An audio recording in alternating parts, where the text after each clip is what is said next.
Hello everybody, my name is Ludwig and welcome back to my Integrated Strategies 4 series. In the last video I attempted ending 3 and successfully cleared it. In this video I'll be attempting ending 4, so without further ado, let's get right into it. I already have a run, in the process of a run, already exploring.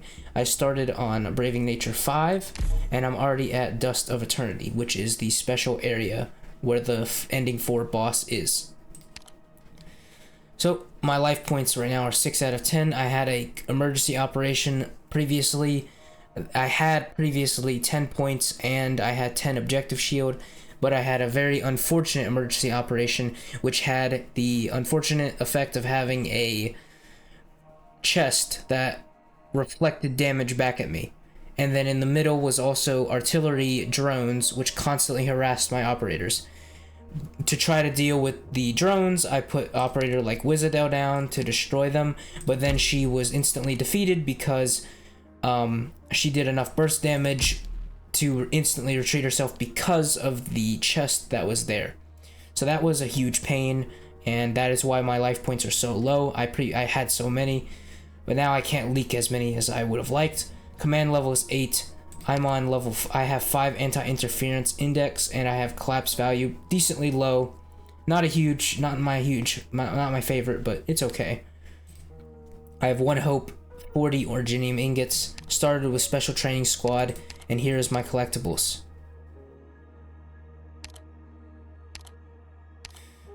So, how do you get ending 4? Ending 4 is pretty simple. You need to get the Horizon Invitation, which can be bought for 1 originium ingot, only 1, it's very cheap, at the Rogue Trader. Once you have the Horizon Invitation, you need to find an encounter node. Once you find an encounter node, you can then use the Horizon Invitation to then have a special mission. It will be a combat operation known as Illusions of the Sand.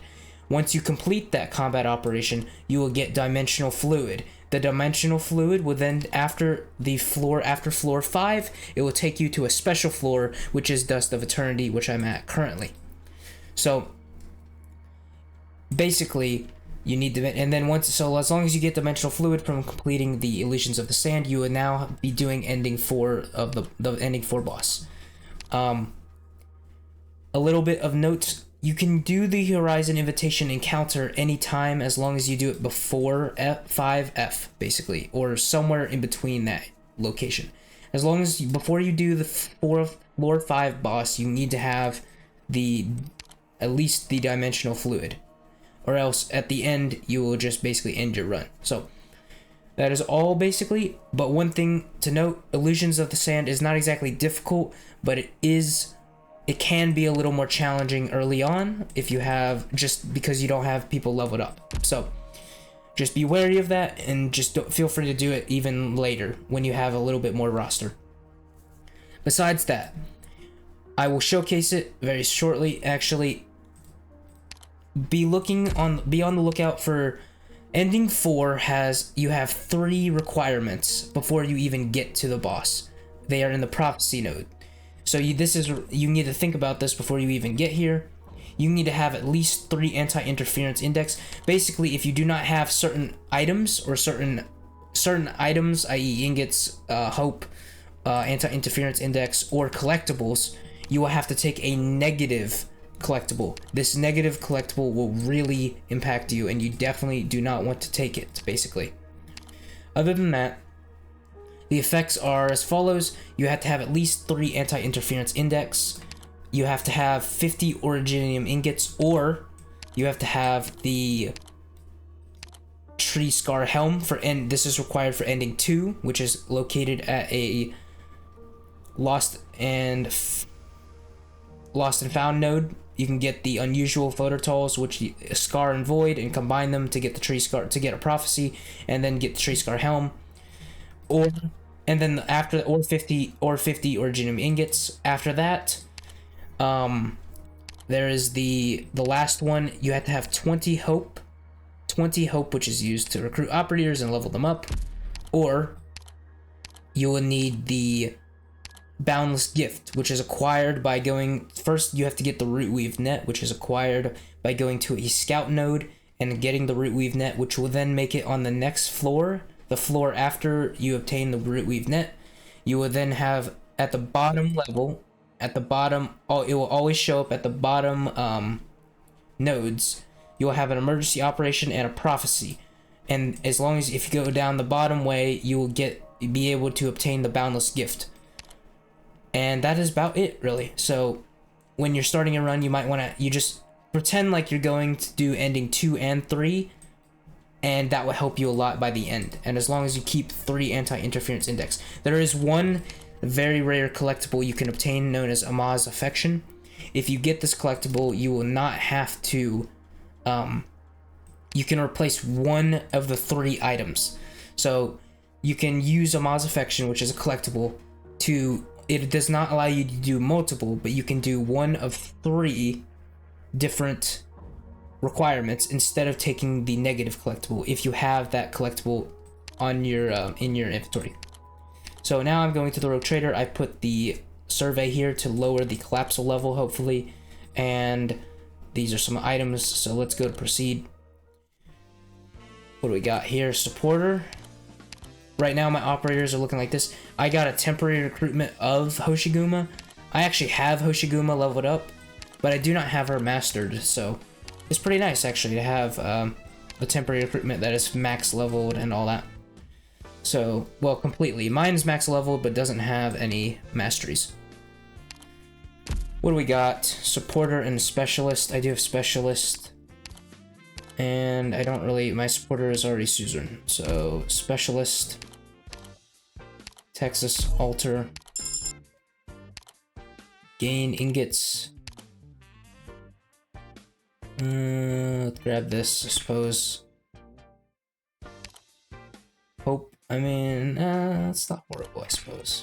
It won't really matter. Well, it's 20. It's too expensive anyways. Guard. Don't have any other guards.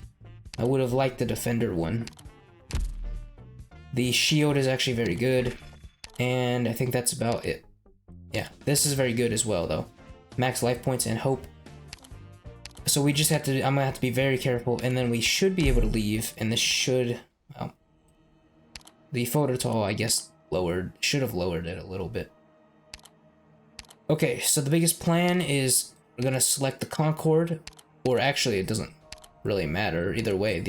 We'll do the Concord. Silence as a source is really good. It gives all allied units max HP plus 50% in battle in a certain node, and with the Kindred buff, with the mixing it with either a Advent, which will trigger a Concord, or you can trigger it with the other red layouts, will give you a allied, this will give you a Concord, which will trigger basically an effect. You can either have the same color, or you can just have the Concord node, which will trigger the extra effect, basically. I'm gonna do this one, actually. The Shaman mixed with the Silence will give me 1 combat node and 2 more randomly selected. And there's only 2 here, so we'll do it on the boss stage, which will now have, and it will show up on the emergency op. We will get allied shield guard, they will appear on the battlefield, and we will gain max HP. Alright, so let me first do prophecy. Now this will showcase exactly what I mean. If you do not have the 3 anti-interference index, or you do not have the Amaz Affection, I do not have Amaz Affection, which is a collectible, you will have to take a negative collectible. This will be the collapsible seed, which all friendly units will have minus 15% attack and HP, or you can just lose anti-interference index, or use Amaz Affection, which is a one-time use item, if you have it. Then you'll have this. You can lose 50 ingots, or the ending 2 item, the Tree Scar Helmet, or the Tree Scar Helm right here, required for ending 2, or you can get Fragment of Space, which minuses your squad size limit, minus 4 squad size limit, so by 4, that's pretty bad. So I'm just gonna lose the Tree Scar Helmet, and the last one, Profound Scorch Marks, lose 20 hope, or lose the Boundless Gift. Boundless Gift is ending 3's item. These Profound Scorch Marks will give you minus 12 max life points. This is horrible. Even if you have a bunch, it will basically cripple you. So you cannot leak anything then, which honestly is not ideal. So I'm just gonna lose the Boundless Gift. And that is basically it. Then you will have an, well, emergency op. Sometimes it's just, I think, a battle. Maybe it is always emergency op. You'll have the Frost and Sand battle, which is typically the same. And that is about it. So let me just go over this. Let me just get this over with here. Spots. Yeah, I think that should be pretty good. Heinz, Medic. Might be nice to bring instead of like somebody like, I don't really need Surtur. Having Tex Alter is probably better for this. And hopefully I'll level up, which will give me another squad size. So Frost and Sand. Oh my, look at all the shield cards. Oh wow.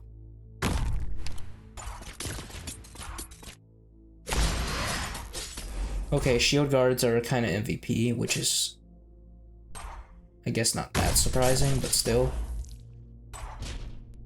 So shield guards, if you remember, the shield guards are from the Patriot Guerrilla shield guards. They have, in IS, they are more likely to be attacked, and they have a ton of HP and decent defense, a very good amount of defense and resistance. Makes them pretty tanky. I did not know 3 of them spawned. That is absolutely nuts. Right.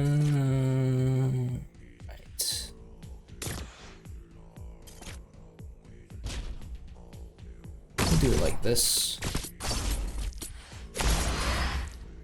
We have Wizardel here. The shield guard. I don't have to worry. They have 3 blocks, so it's not really that bad. I will put somebody over here to assist.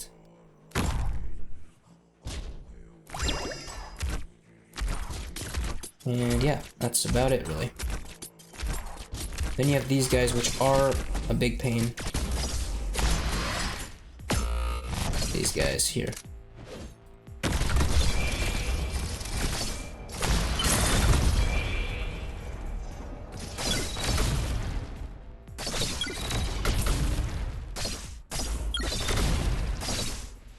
Might be better to do this. Suzerain will be able to slow them down.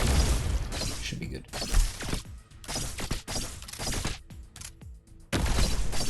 Ainz with her bind will stop them very briefly, which is nice, and they should die. Not bad. Now we will have a bunch of these guys require at least 3 block, I believe. Do like something like that. Yeah.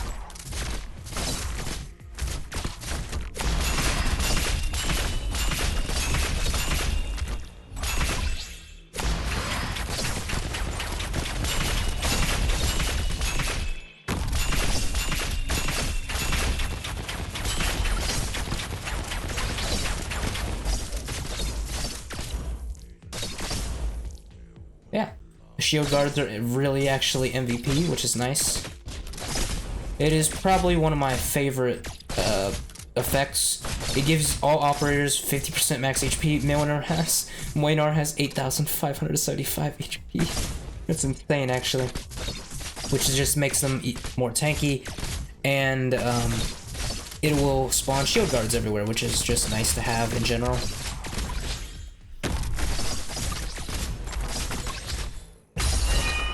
Slow this guy down, etc.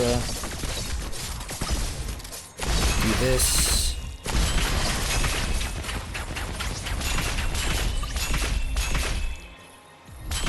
And then a little later, I'll go over exactly why I chose certain operators to bring.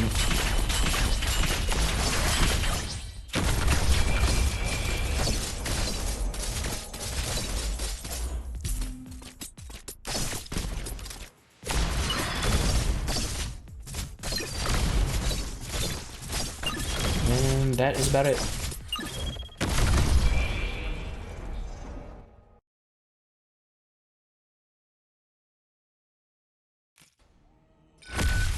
Nice. Life point, hope, and max operator number. Each ingot, not as useful. Medic or sniper or defender. Hard choice. What do I want to do then? We can upgrade it because I can promote people for free. I can either promote Mudrock or Aya. Aya third skill is extremely nice for the healing. Mudrock though can hold a lane very well, at least for a certain duration. Might be useful on, well, I'm not too worried about the left side and the right. Honestly, I think I'll just go with healing. Yeah, I think it's just better to go. Right now, I think it's better. I think the play is to just take the healing. Ingots don't matter, so we'll take the tree one. We don't really have anything else that will really matter. We don't have any other sources, so it doesn't matter anymore. Prophecy. This will allow us to actually promote people, I believe. Usually, yeah, you get the collapse value, which won't matter probably as much. And you can promote operators. So I can actually then promote Mudrock, so it doesn't really matter. And I can't promote anyone else. Everyone else is promoted. And that's it. Now we have a full team. Now the big thing is having the squad. Okay. Third skill. Surtur, definitely want to bring Surtur. And honestly, I'll probably just replace Spot with Mudrock instead of having Spot in the first place. I think this team's looking pretty good. This is basically everybody in the squad. I don't know. I had 20 life points, so I would be way more confident if I had a little more, but this is looking, I think, decent. Our collapsibles or Paradigms isn't too terrible. Rogue Trader prices doesn't affect this at all, and the non-linear movement doesn't really matter because there's not collapsibles. And this will not happen until the next floor, so this thing won't matter. Very, very nice. We get 2 shield guards. Okay, let me talk about this. We get 2 shield guards and our max HP is higher. So, okay. Let me talk about this real quick. So here's the stage. Basically, you will have 2 bosses. And then you need to defeat them, and they'll fight each other for most of it. And there will be enemies trying to go to these boxes, so you need to block around these areas as well. The biggest thing, though, is the fact that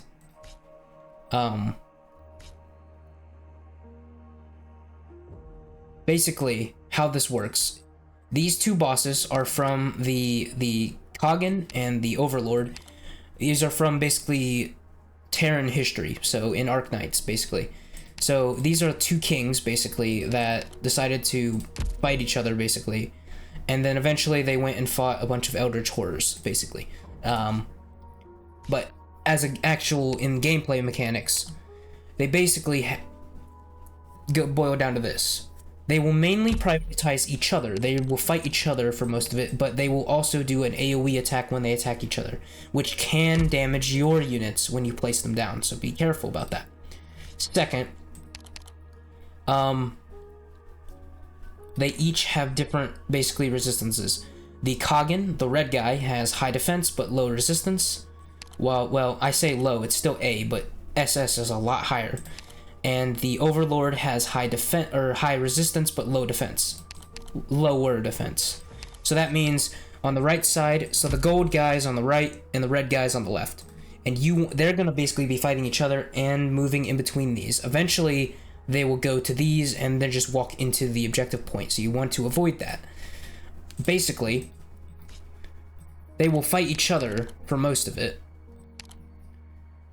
But if you're not careful, they will also, if you put somebody in front of them, they will also damage them as well. And they can do ranged attacks as well, so you have to be careful about that.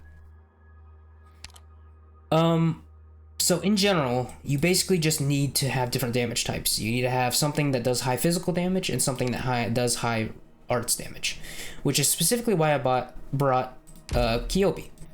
Ceobe has the ability to do immense damage with her module, especially with her module X CCRX Corecaster. It allows her, due to her talent Thresher, with module level 3, to do additional arts damage to the target equal to their defense, and the percentage will increase upon repeated attacks upon the same target.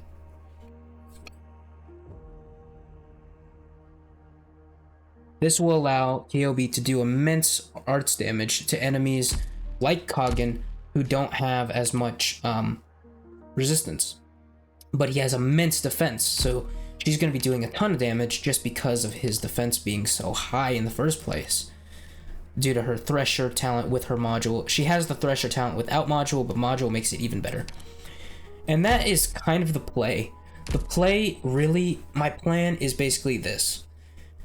Mudrock here, Moinar here, Aya here with third skill, Hoshiguma probably here, and then Ceobe here, Suzerain here, and then burst the boss here and put Surtur probably here. And that is kind of the play in general. That is basically the plan. We'll see how well that goes. And I can leak at least 6 enemies. So I will try and now I would like to there's a challenge for leaking one of the bosses without losing, but I don't have enough life points, so we can't do that. Alright, moment of truth. Let's just get this over with.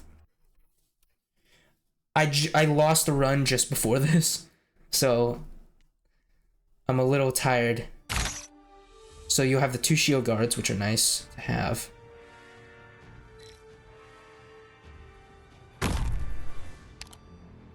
Okay, so they will. So this bar is filling up. Once this is full, they will basically nuke the other boss, basically. As such, big giant AoE, etc.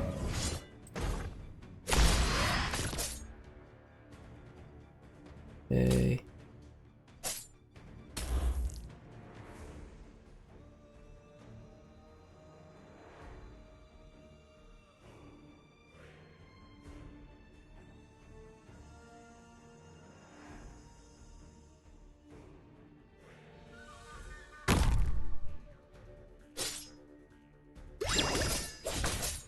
Now he'll target this, and then he'll nuke the boss over here, like so.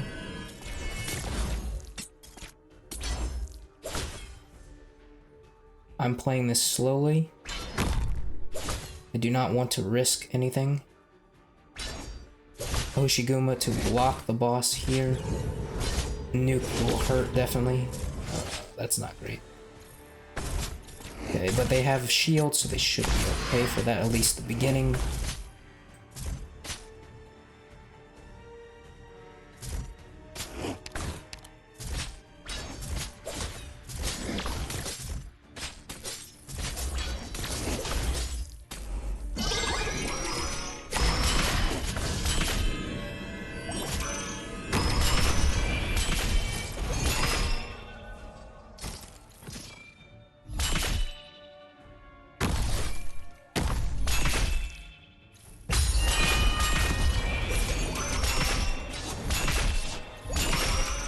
I'm gonna try and start using Ceobe's skill.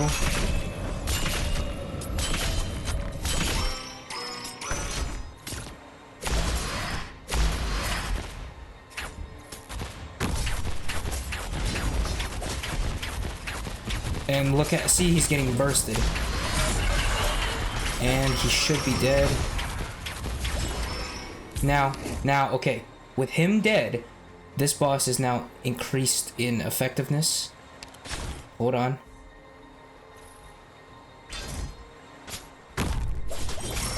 Treat.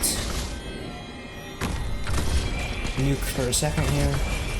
They still have objective shield, or the shields due to the Fin shield, which is extremely nice. She will tank slightly due to the stunt. Time to blow him up. Or at least attempt to.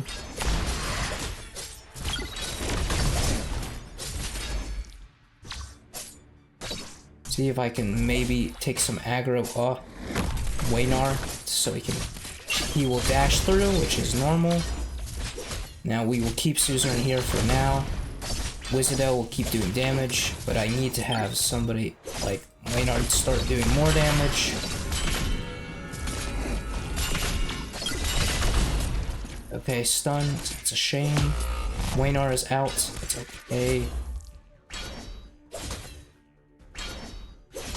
He's now attacking the shield guard, which is ideal method. Okay, preferred method at least. Now we should be able to wait. Let's try to get some more damage in there. He'll teleport through, which is okay. but it'll target Texas instead.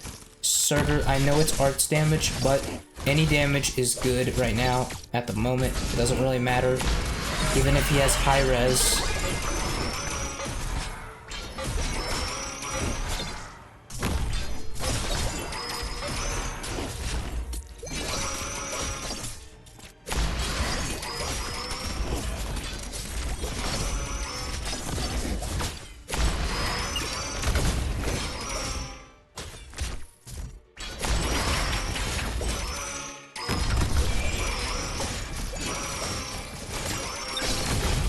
And he should be dead. There we go.